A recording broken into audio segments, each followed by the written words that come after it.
शुभोदय बच्चों। आज हम 9वीं कक्षा में हिंदी विषय के अंतर्गत पहला पद्यपाठ जय जय भारत माता कविता के बारे में जानकारी प्राप्त कर लेंगे। तो आइए बच्चों शुरुआत करते हैं पहले पद्यपाठ जय जय भारत माता से।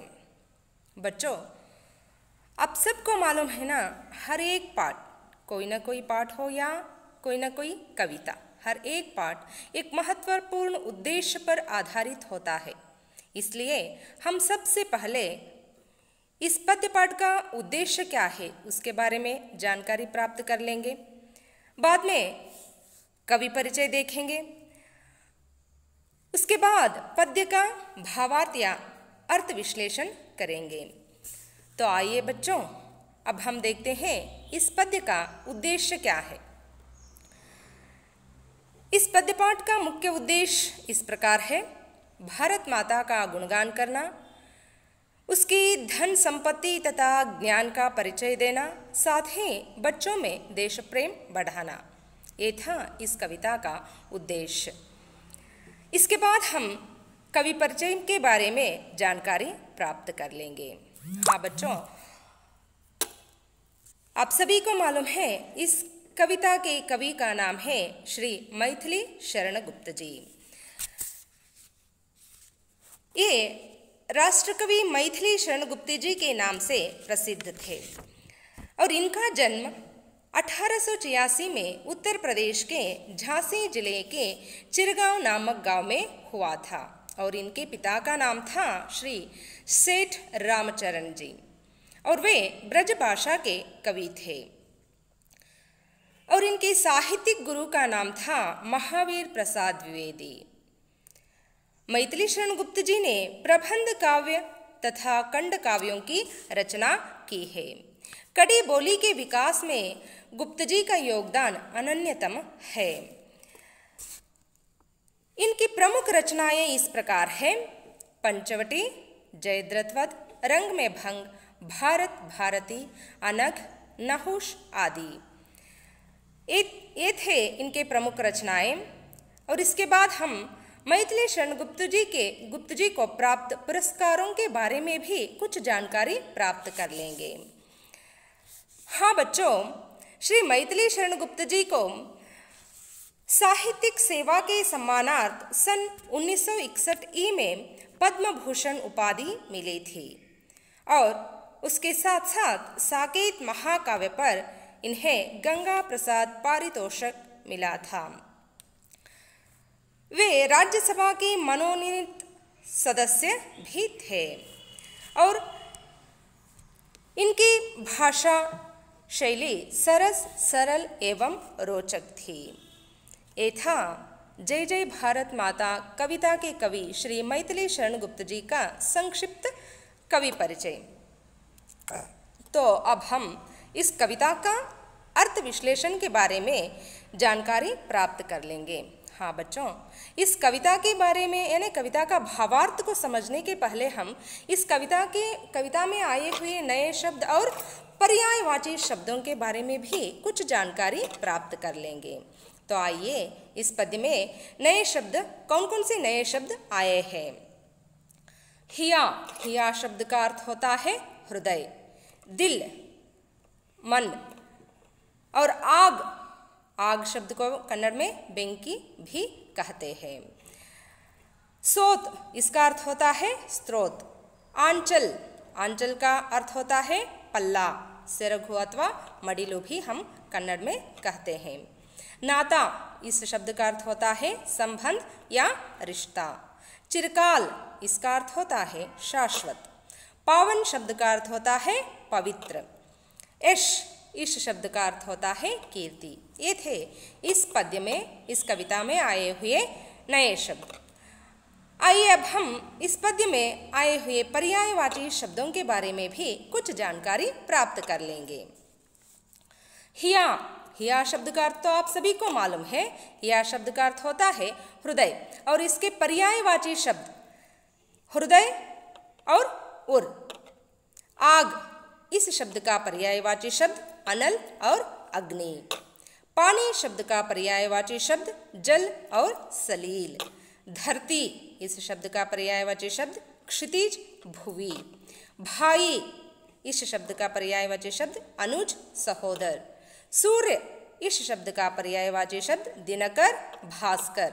चंद्र, इस शब्द का पर्यायवाची शब्द शशि और चांद। ये थे इस कविता में आए हुए पर्यायवाची शब्द। पर्यायवाची शब्द इसका अर्थ होता है, यानी कन्नड़ में इसे समानार्थक पदगळु कहते हैं। तो आइए अब हम इस कविता में कवि ने भारत माता का वर्णन किस प्रकार किया है, इसके बारे में हम जानकारी प्राप्त कर लेंगे। कवि श्री मैथिली शरण गुप्त जी इस कविता की पहली पंक्ति में कहते हैं कि जय जय भारत माता, ऊंचा हिया हिमालय तेरा, उसमें कितना स्नेह भरा, दिल में अपने आग दबाकर रखता हमको हरा भरा।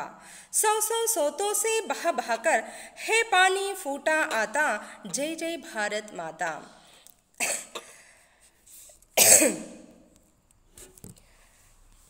ये पहला, इस कविता की पहला पंक्ति है। कवि मैथिली शरण गुप्त जी इस कविता की पहली पंक्ति में भारत माता की जय जयकार करते हुए भारत माता की जयकार कर रहे हैं। भारत माता की महत्व और महत्व का वर्णन करते हुए भारत माता की जय जयकार कर रहे हैं। और यहाँ पर राष्ट्रकवि मैथिली शरण गुप्त जी भारत माता की हृदय को हिमालय से तुलना कर रहे हैं। यहाँ पर कह रहे हैं ऊंचा हिया हिमालय तेरा। इस चित्र में हम देख सकते हैं एक और हिमालय पर्वत है और एक और हृदय का चित्र है और दूसरी ओर आग का चित्र है और एक और आधा जल रहा हुआ हृदय का चित्र भी है। इसका अर्थ यहाँ है कि कवि मैथिली शरण गुप्त जी इस कविता में भारत माता का हृदय की तुलना हिमालय पर्वत से कर रहे हैं। कवि का आशय इस प्रकार है, कवि हिमालय जिस तरह ऊंचा और विशाल है, कवि कहना चाहते हैं कि भारत माता का हृदय भी उतना ही ऊंचा और विशाल है। इस चित्र में हम देख सकते हैं हिमालय पर्वत के ऊपर लावा रस उबल रहा है, यानी हिमालय पर्वत अपने अंदर उबलता जलता हुआ लावा रस को रखकर भी बाहर बर्फीली हिम के कारण बाहरी वातावरण को सुंदर और शीतलमय बना देता है। उसी तरह भारत माता भी अपने हृदय में अनेक जटिल समस्याओं को रखकर भी सारे भारतवासियों को प्रेम और सहकारिता से, भाईचारे की भावना से, प्यार और विश्वास के साथ रहने के लिए प्रेरणा देती है। यहाँ पर कवि यह भी कहना चाहते हैं कि एक माँ, इस चित्र में हम देख सकते हैं एक माँ अपने नवजात शिशु का पालन पोषण कैसे करती है, यानी माँ अपने दिल के अंदर कितना भी गम हो, दुख हो, मुश्किलें हो, उन सारे मुश्किलों को दबाकर छिपाकर अपनी संतान की समृद्धि के लिए कार्य तत्पर रहती है। उसी प्रकार भारत माँ भी सारे भारतवासियों को अपने बच्चों की तरह लालन पालन करती है। जिस तरह माँ अपने शिशु का पालन करती है, उसी तरह भारत माँ सारे भारतवासियों का पालन पोषण करती है और उसके प्रेम, दया, क्षमा, करुणा, इन सारी भावनाओं को सारे भारतवासियों के मन में जागृत करके वे सभी मिलजुल कर रहने के लिए प्रेरणा देती है। और यहाँ पर कवि कह रहे हैं कि सौ सौ सोतों से बह बहकर है पानी फूटा आता, जय जय भारत माता। हिमालय पर्वत से अनेक नदियाँ निकलकर अन्य प्रांत देश में बहते बहते सागर तक पहुंच जाती है और इस जीव संकुल में रहने वाले सारे जीव संकुल को इस भूमि पर रहने वाले सारे जीव संकुल को अनेक स्रोतों से पानी मिलता है। कवि यहाँ पर पानी की तुलना अमृत से कर रहे हैं, क्योंकि पानी के बिना हम तो नहीं रह सकते हैं। हम क्यों इस सारे जीव संकुल में रहने वाले सारे प्राणियाँ पानी के बिना नहीं रह सकते हैं। हम इस चित्र में देख सकते हैं, हम पानी के स्रोत कितने हैं, अनेक पानी के स्रोत है, सागर है, सरोवर है, कुएं है, झील है। इस प्रकार अनेक स्रोतों के द्वारा हमें पानी मिलता है। इसलिए कवि भारत माता को जय जयकार करते हुए कहते हैं, जय जय भारत माता। ಮಕ್ಕಳೇ, ಇಲ್ಲಿ ಶ್ರೀ ಮೈಥಿಲಿ ಶರಣಗುಪ್ತಜಿಯವರು ಭಾರತ ಮಾತೆಯ ಒಂದು ಮಹತ್ವವನ್ನು, ಹಿರಿಮೆಯನ್ನು ವರ್ಣಿಸುತ್ತಾ ಆಕೆಯ ಹೃದಯವನ್ನು ನಾವು ಆಗಲೇ ನೋಡಿರುವ ಹಾಗೆ ಆಕೆಯ ಹೃದಯವನ್ನು ಹಿಮಾಲಯ ಪರ್ವತಕ್ಕೆ ಹೋಲಿಕೆ ಮಾಡ್ತಾ ಇದ್ದಾರೆ. ಹಿಮಾಲಯ ಪರ್ವತ ಎಷ್ಟು ವಿಶಾಲವಾಗಿದೆಯೋ ಭಾರತ ಮಾತೆಯ ಹೃದಯವೂ ಸಹ ಅಷ್ಟೇ ವಿಶಾಲವಾಗಿದೆ. ಯಾವ ರೀತಿ ಹಿಮಾಲಯ ಪರ್ವತ ತನ್ನ ಹೃದಯಾಂತರಾಳದಲ್ಲಿ ಕುದಿತಾ ಉಗ್ತಾ ಇರುವಂಥ ಒಂದು ಲಾವಾರಸವನ್ನು ಹುದುಗಿಸಿಟ್ಟುಕೊಂಡು ತನ್ನ ಹಿಮಕಣಗಳಿಂದ ಹೊರಗಿನ ವಾತಾವರಣವನ್ನು ಶೀತಲಮಯವಾಗಿರಿಸುತ್ತೋ, ಅದೇ ರೀತಿ ಭಾರತ ಮಾತೆಯೂ ಸಹ ತನ್ನ ಹೃದಯಾಂತರಾಳದಲ್ಲಿ ಅನೇಕ ಸಮಸ್ಯೆಗಳನ್ನು ಹುದುಗಿಟ್ಟಿಸಿಕೊಂಡು ಎಲ್ಲ ಭಾರತೀಯರನ್ನು ತನ್ನ ಮಕ್ಕಳಂತೆ, ಅಂದರೆ ಒಬ್ಬ ತಾಯಿ ತನ್ನ ನವಜಾತ ಶಿಶುವನ್ನು ಯಾವ ರೀತಿಯಾಗಿ ಪಾಲನೆ ಪೋಷಣೆ ಮಾಡ್ತಾಳೋ, ಅಂದರೆ ಆ ತಾಯಿಯ ಹೃದಯದಲ್ಲಿ ಎಷ್ಟೆಲ್ಲ ನೋವು, ಕಷ್ಟ, ತೊಂದರೆಗಳಿದ್ದರೂ ಸಹ ಅದು ಯಾವುದನ್ನು ಮಕ್ಕಳಿಗೆ, ತನ್ನ ಸಂತಾನಕ್ಕೆ ತೋರಿಸದೇನೆ ಅದನ್ನೆಲ್ಲ ತನ್ನಲ್ಲೇ ಬಚ್ಚಿಟ್ಕೊಂಡು ಆ ಸಂತಾನದ ಅಭಿವೃದ್ಧಿಗಾಗಿ ಸದಾ ಕೆಲಸವನ್ನು ಮಾಡ್ತಾ ಇರ್ತಾಳೆ. ಅವರ ಮಕ್ಕಳ ಅಭಿವೃದ್ಧಿಯನ್ನು ಬಯಸ್ತಾ ಇರ್ತಾಳೆ. ಮಕ್ಕಳ ಅಭಿವೃದ್ಧಿಗಾಗಿ ಸರ್ವಸ್ವವನ್ನು ತ್ಯಾಗ ಮಾಡಲು ಸಿದ್ಧಳಾಗಿರ್ತಾಳೆ. ಹಾಗೆಯೇ ಭಾರತ ಮಾತೆಯು ಸಹ ಭಾರತದಲ್ಲಿರುವಂಥ ಎಲ್ಲರನ್ನ ತನ್ನ ಮಕ್ಕಳಂತೆ ಪ್ರೀತಿಸ್ತಾ ಅವರಿಗೆ ಅವರ ಜೀವನ ಸಮೃದ್ಧವಾಗೋದಕ್ಕೆ ಏನೆಲ್ಲ ಬೇಕೋ ಅವೆಲ್ಲವನ್ನು ಕರುಣಿಸ್ತಾ ಅವರ ಒಂದು ಹೃದಯದಲ್ಲಿ ಪ್ರೇಮ, ದಯೆ, ಕರುಣೆ ಅನ್ನುವಂಥ ಮಾನವೀಯ ಮೌಲ್ಯಗಳನ್ನು ಜಾಗೃತಗೊಳಿಸಿ ಎಲ್ಲರೂ ಪ್ರೀತಿ ವಿಶ್ವಾಸದಿಂದ ಹೊಂದಿಕೊಂಡು ಹೋಗೋ ಹಾಗೆ ಆಶೀರ್ವದಿಸ್ತಾ ಇರ್ತಾಳೆ. ಆದ್ದರಿಂದ ಕವಿ ಹೇಳ್ತಾ ಇದ್ದಾರೆ ಇಲ್ಲಿ, ರಖತಾ ಹಮ್ಕೋ ಹರಾಭರ. ಹರಾಭರ ಅಂದರೆ ಹಸಿರು ಸಮೃದ್ಧಿಯ ಸೂಚಕವಾಗಿರುತ್ತೆ, ಸಂಕೇತವಾಗಿರುತ್ತೆ.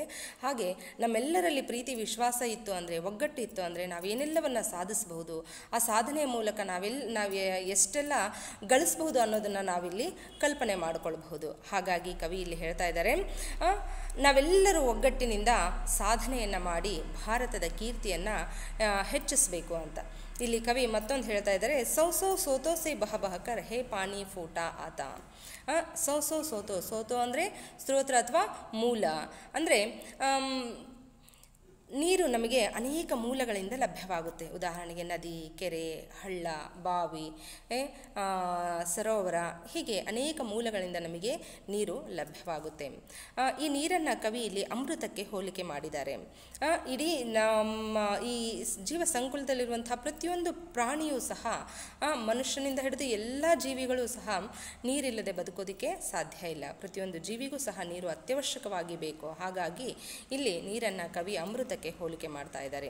ಹೀಗೆ ಭಾರತ ಮಾತೆ ಒಳ್ಳೆ ಮಾನವೀಯ ಮೌಲ್ಯಗಳನ್ನು ಪ್ರತಿಯೊಬ್ಬ ಭಾರತೀಯನಲ್ಲೂ ಜಾಗೃತಗೊಳಿಸೋದ್ರ ಜೊತೆಗೇನೆ ಅಮೂಲ್ಯವಾಗಿರುವಂಥ ಜೀವನಕ್ಕೆ ಅತ್ಯವಶ್ಯಕವಾಗಿ ಬೇಕಾಗಿರುವಂಥ ಅಮೃತಕ್ಕೆ ಸಮಾನವಾಗಿರುವಂಥ ಒಂದು ಜಲವನ್ನು ನಮಗೆಲ್ಲರಿಗೂ ಕರುಣಿಸ್ತಾ ಇರೋದ್ರಿಂದ ಮತ್ತು ಎಲ್ಲರ ಹೃದಯದಲ್ಲಿ ಪ್ರೀತಿ ವಿಶ್ವಾಸ ತುಂಬಿರೋ ಹಾಗೆ ಆಶೀರ್ವದಿಸ್ತಾ ಇರೋದ್ರಿಂದ ಭಾರತ ಮಾತೆಗೆ ಜಯಕಾರವನ್ನು ಹಾಕ್ತಾ ಇದ್ದಾರೆ. ನಾವು अब हम देखते हैं इस कविता के दूसरी पंक्ति की ओर. कवि मैथिली शरणगुप्त जी दूसरी पंक्ति में कहते हैं कि कमल खिले तेरे पानी में, धरती पर हैं आम फले, इस धानी आंचल में देखो कितने सुंदर भाव पले, भाई भाई मिल रहे सदा ही, टूटे कभी न नाता, जय जय भारत माता. कवि यहाँ पर कह रहे हैं, इस धरती के पानी में कमल खिला है और आम उगा है. इसका अर्थ है, इस चित्र को देखकर हमें यह नहीं समझना है कि इस धरती में केवल आम और कमल है, इसके साथ अन्य अनेक सारे पुष्प भी है और अनेक फल भी है। कवि यह कहना चाहते हैं कि एक जिस तरह एक वन या उद्यानवन की सौंदर्यता तभी बढ़ती है जब वहाँ पर रहने वाले सारे पुष्प खिलकर अपनी सुंदरता से, अपनी खुशबू से दूसरों को अपनी ओर आकर्षित कर लेता है, तब भी उस वन की संपत्ति बढ़ती है, उस वन की महत्ता बढ़ती है। उसके साथ साथ वहाँ पर रहने वाले सारे फल आरोग्यवर्धक और पुष्टिवर्धक होते हैं। कवि यहाँ कहना चाहते हैं कि जिस तरह वन की संपत्ति या महत्ता फल फूलों से बढ़ती है, उसी तरह भारत की संपदा या भारत की महत्ता भारत में रहने वाले फूल जैसे, फल जैसे भारतवासियों से ही बढ़ना है। अर्थात कवि यहाँ कहना चाहते हैं जिस तरह फूल खिलकर अपनी सुंदरता और खुशबू से दूसरों को आकर्षित कर लेता है, उसी तरह मनुष्य के मन भी खिलना चाहिए। यानी मनुष्य के अंदर फूल क्यों सुंदर दिखाई देता है? क्योंकि उसके मन में निष्कल्मशा होती है। उसी तरह मनुष्य के मन में भी बुरे विचार नहीं रहना चाहिए। मनुष्य नेक विचारों से नेक कर्म करते हुए नए सोचना चाहिए, नए काम करने के लिए, नए आविष्कार करने के लिए सोचना चाहिए।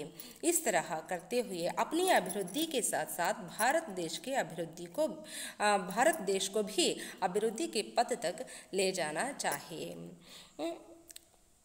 इसलिए कवि कहते हैं कितने सुंदर भाव पले, कितने सुंदर भाव पले। इस वाक्य इसलिए कह रहे हैं कि जिस तरह वन में अनेक तरह के पुष्प एक ही स्थान पर रहते हैं, उसी तरह भारत देश में एक ही भूमि पर, एक ही स्थान पर, एक ही मुल्क में अन्य जाति, भिन्न भिन्न जाति, धर्म, पंथ के लोग भाई की भाईचारे की भावना से एक ही घर वालों की तरह प्यार और विश्वास से जीवन बिता रहे हैं। इसलिए कवि भगवान से या भारत माता से प्रार्थना करते हैं कि इनका रिश्ता कभी नहीं टूटना चाहिए। ಇಲ್ಲಿ ಕವಿ ಏನಪ್ಪ ಹೇಳ್ತಾ ಇರೋದಂದರೆ, ಕಮಲ ಕಿಲೆ ತೇರೆ ಪಾನಿ ಮೇ ಧರತಿ ಪರ್ ಹೇ ಆಮ ಫಲೆ. ಭಾರತ ಮಾತೆಯ ಒಂದು ಮಡಿಲಲ್ಲಿ ಕಮಲದಂಥ ಪುಷ್ಪಗಳು ಅರಳ್ತವೆ. ಮಾವಿನಂಥ ಹಣ್ಣುಗಳಲ್ಲೆಲ್ಲ ಹಣ್ಣುಗಳಿಗೆ ರಾಜ ಅಂತ ಕರೆಸ್ಕೊಳ್ಳುವಂಥ ರುಚಿಯಾದಂತಹ ರಸಭರಿತವಾದಂತಹ ಮಾವಿನ ಹಣ್ಣು ಸಹ ಬೆಳೀತವೆ. ಹೀಗೆ ಭಾರತ ಭೂಮಿಯನ್ನು ಪುಣ್ಯ ಭೂಮಿ ಅಂತ ಇಲ್ಲಿ ಕವಿ ವಿಶ್ಲೇಷಿಸ್ತಾ ಇದ್ದಾರೆ. ಇದರ ಅರ್ಥ ಏನಪ್ಪ ಅಂದರೆ, ಕೇವಲ ಕಮಲ ಅಥವಾ ಮಾವಿನ ಹಣ್ಣು ಅಷ್ಟೇ ಬೆಳೆಯುತ್ತೆ ಅಂತಲ್ಲ. ಯಾವ ರೀತಿಯಾಗಿ ಒಂದು ಉದ್ಯಾನವನದಲ್ಲಿ ಅನೇಕ ತರಹದ ಪುಷ್ಪಗಳು ಬೆಳೆಯುತ್ತವೆಯೋ, ಅನೇಕ ತರಹದ ಫಲಗಳು ಬೆಳೆಯುತ್ತವೆಯೋ, ಅದೇ ರೀತಿಯಾಗಿ ಇಲ್ಲಿ ಕವಿ ಫಲಪುಷ್ಪಗಳಿಗೆ ಮನುಷ್ಯರನ್ನು ಅಂದರೆ ಭಾರತೀಯರನ್ನು ಫಲಪುಷ್ಪಗಳಿಗೆ ಹೋಲಿಕೆ ಮಾಡ್ತಾ ಇದ್ದಾರೆ. ಹೇಗೆ ಹೂವು ನಿಷ್ಕಲ್ಮಶವಾದಂತಹ ಒಂದು ಭಾವನೆಯಿಂದ ಅರಳುತ್ತೋ, ಅಂದರೆ ಅದಕ್ಕೆ ಯಾವುದೇ ಭೇದ ಭಾವ ಇರೋದಿಲ್ಲ, ನಾನು ಇವ್ರಿಗೆ ಮಾತ್ರ ಸುಂದರವಾಗಿ ಕಾಣಿಸ್ಬೇಕು, ಇವ್ರಿಗೆ ಕಾಣಿಸ್ಬಾರ್ದು ಅನ್ನೋ ಭಾವನೆ ಇರೋದಿಲ್ಲ. ಹಾಗೆ ನಾವು ಸಹ ಉತ್ತಮವಾದಂಥ ಮಾನವೀಯ ಮೌಲ್ಯಗಳನ್ನು ನಮ್ಮಲ್ಲಿ ಬೆಳೆಸ್ಕೊಂಡು ಕೇವಲ ನಮ್ಮ ಬಾಹ್ಯ ಸೌಂದರ್ಯಕ್ಕಷ್ಟೇ ಅಲ್ಲ, ಆಂತರಿಕ ಸೌಂದರ್ಯಕ್ಕೂ ಅಷ್ಟೇ ಮಹತ್ವವನ್ನು ಕೊಡಬೇಕು.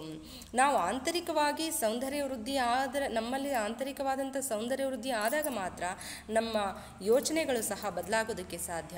ಬದಲಾದ ಯೋಚನೆಗಳೊಂದಿಗೆ ಹೊಸ ಹೊಸ ಆವಿಷ್ಕಾರಗಳನ್ನು ಮಾಡ್ತಾ, ಹೊಸ ಸಾಧನೆಯನ್ನು ಮಾಡ್ತಾ ನಾವು ಆರೋಗ್ಯವಂತರಾಗಿರೋದಕ್ಕೆ ಸಾಧ್ಯ ಆಗುತ್ತೆ.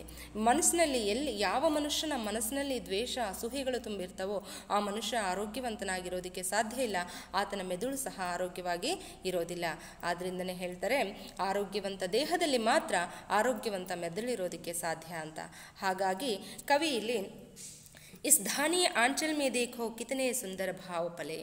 ಯಾವ ರೀತಿಯಾಗಿ ಉದ್ಯಾನವನದಲ್ಲಿ ಎಲ್ಲ ಪುಷ್ಪಗಳು ಒಂದೇ ನೆಲದಲ್ಲಿ ಸುಂದರವಾಗಿ ಅರಳಿ ನಿಂತಿರ್ತವೋ ಅದೇ ರೀತಿಯಾಗಿ ಭಾರತ ಮಾತೆಯ ಮಡಿಲಲ್ಲಿ ಬೆಳೀತಾ ಇರುವಂತಹ ಯಾವುದೇ ಜಾತಿ ಧರ್ಮದವರಾದರೂ ಸಹ ನಾವೆಲ್ಲ ಭಾರತ ಮಾತೆಯ ಮಕ್ಕಳೇ ಅನ್ನೋ ಭಾವನೆಯಿಂದ ಯಾವ ರೀತಿಯಾಗಿ ಹೂಗಳು ತನ್ನ ಸೌಂದರ್ಯ ಸುಗಂಧದಿಂದ ಬೇರೆಯವರನ್ನು ಆಕರ್ಷಿಸುತ್ತವೋ ಅದೇ ರೀತಿಯಾಗಿ ಮನುಷ್ಯ ತನ್ನ ಕಾರ್ಯ ಸಾಧನೆಯಿಂದ ಬೇರೆ ಬೇರೆಯವರನ್ನು ತನ್ನತ್ತ ಸೆಳೆಯುವಂಥ ಮಹಾನ್ ಸಾಧಕರಾಗಬೇಕು ಅನ್ನೋದು ಕವಿಯ ಕಲ್ಪನೆ.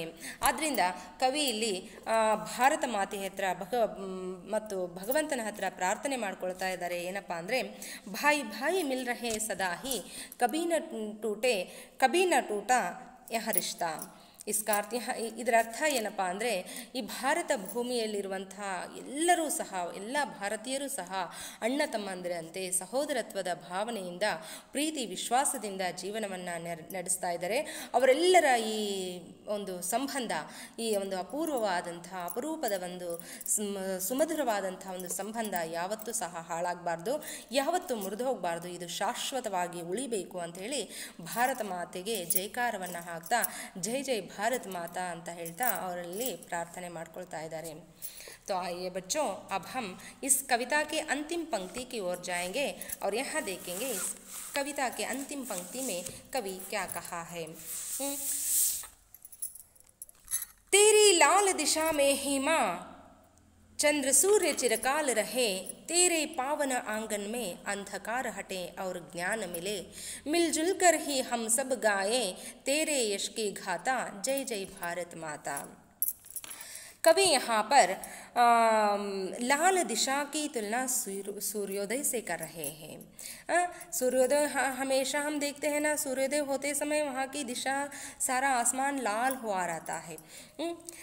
सूर्योदय समृद्धि का संकेत होता है, अभिवृद्धि का संकेत होता है. और कवि चाहते हैं कि जिस प्रकार गगन में सूर्य और चंद्र, हम इस चित्र में सूर्य और चंद्र दोनों को भी देख सकते हैं. कवि की आशा है कि जिस तरह आसमान में चंद्र और सूर्य चिरकाल रहते हैं, उसी तरह सारे भारतवासियाँ अपने नाम रोशन करना चाहिए. वो किस तरह, वो कैसे होता है, उसके लिए हमें क्या करना है, उसके लिए हमें अपने कर्तव्यों को समझकर, हर एक व्यक्ति के, हर एक भारतवासी को अपना अपना कर्तव्य होता है. उन सारे कर्तव्यों का पालन करते हुए कुछ नए सोचना चाहिए. जिस तरह प्रतिदिन सूर्योदय होता रहता है, उसी तरह हम बीत गए कुछ बुरे विषयों को भूलकर कुछ नए सोचना चाहिए. नए सोच के साथ, नई साधना करके, नए आविष्कार करके भारत माता की कीर्ति को फैलाना चाहिए. ये कवि का आशय है. इसलिए कवि यहाँ पर कह रहे हैं कि अंधकार हटे और ज्ञान मिले. अंधकार इसकी तुलना कवि यहाँ पर अज्ञान से कर रहे हैं. अगर मनुष्य के मन में, मनुष्य के दिमाग में अज्ञान होता है तो वहाँ अभिवृद्धि के पथ की ओर नहीं जा सकता है, वहाँ आगे बढ़ नहीं सकता है, कुछ साधना करके दिखा नहीं सकता है. इसके लिए वहाँ यानी कुछ साधक बनने के लिए उन्हें अपने मन और दिमाग में रहने वाले अज्ञान को भगा कर वहाँ पर ज्ञान की रोशनी जलाना चाहिए. इस चित्र में देख रहे हैं हम एक अंधेरा है, अंधेरे में हमें हाथ दिखाई दे रहा है. इसका अर्थ यहाँ है कि जिस मनुष्य के दिमाग में अंधेरा होता है वहाँ उन्हें आत्मविश्वास नहीं रहता है, वहाँ आत्मविश्वास शून्य होता है. वहाँ अपने सामने आई हुई हर एक छोटा सा समस्या का हल भी नहीं कर सकता है. उसके लिए वहाँ दूसरों की सहायता लेना पड़ता है. इसीलिए कवि कह रहे हैं कि हमारे सामने कोई भी जटिल समस्या हो, कि कोई भी मुश्किलें हों, उनका सामना करने के लिए हमें क्या चाहिए, धैर्य चाहिए, आत्मविश्वास चाहिए. उसके साथ साथ हमें एक ज्ञान भी चाहिए.